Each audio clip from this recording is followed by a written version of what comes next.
wallahi. Ka ci amana da tare ni kuma mene nawa. In kuma ka yi amana o ni fa ido ne nawa. In ko ka ki za ku karayu babu tudun dafawa. Babu abokan tattaunawa babu gidan zaunawa. Baka san zai sauko ya kawo jirgin yawo. Assalamu alaikum wa rahmatullahi wa barakatuh. Barka da zuwa official Ado Gwanja TV.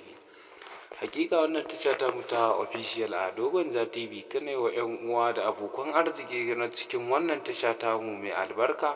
Barka da shigowa sabuwar shekara ta 2025. Wadda a cikin wannan shekara muna fatan Allah ya haɗa mu da alkhairan da ke cikinta, duk wani sharri da ke cikinta Allah ya kare mu. To ina masoya Ado Gwanja suke, ga wata sabuwar waka mai suna soyayya ce ta jani in ka ci amana 2025. Shi yasa na gaya mu kullum in kuna tare da official Ado Gwanja TV ba za ku rasa dukkan wata sabuwar waka da za ta fito ba, inda a fagen mawakan da muke da su ne. Yadda za ka yi ka kasance a cikin wannan tasha ta mai albarka shine ka danna alamar subscribing, wato alamar ƙararrawa, yadda da zarar mun yi update mun ɗora insha Allahu za ka gani. Hakika wannan shekara mun shigo ta cikin alkhairi insha Allahu, muna nan da sababbin waƙoƙi da sababbin album da za a saki duk a cikin 1 January na 2025.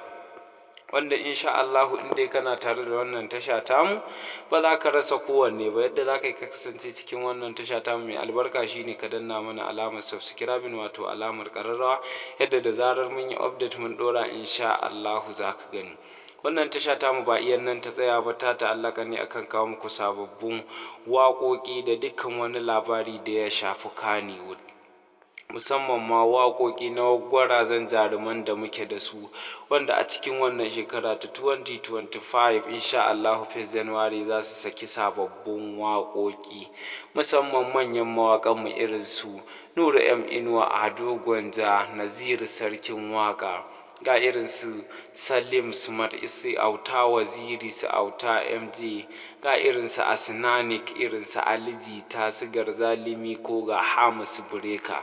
In dai fagen soyayya ne shi ma kun san gwarzo ne. Shi yasa na ce ku kasance da official Ado Gwanja TV a cikin wannan shekarar domin saurara dukkan wani mawaƙi.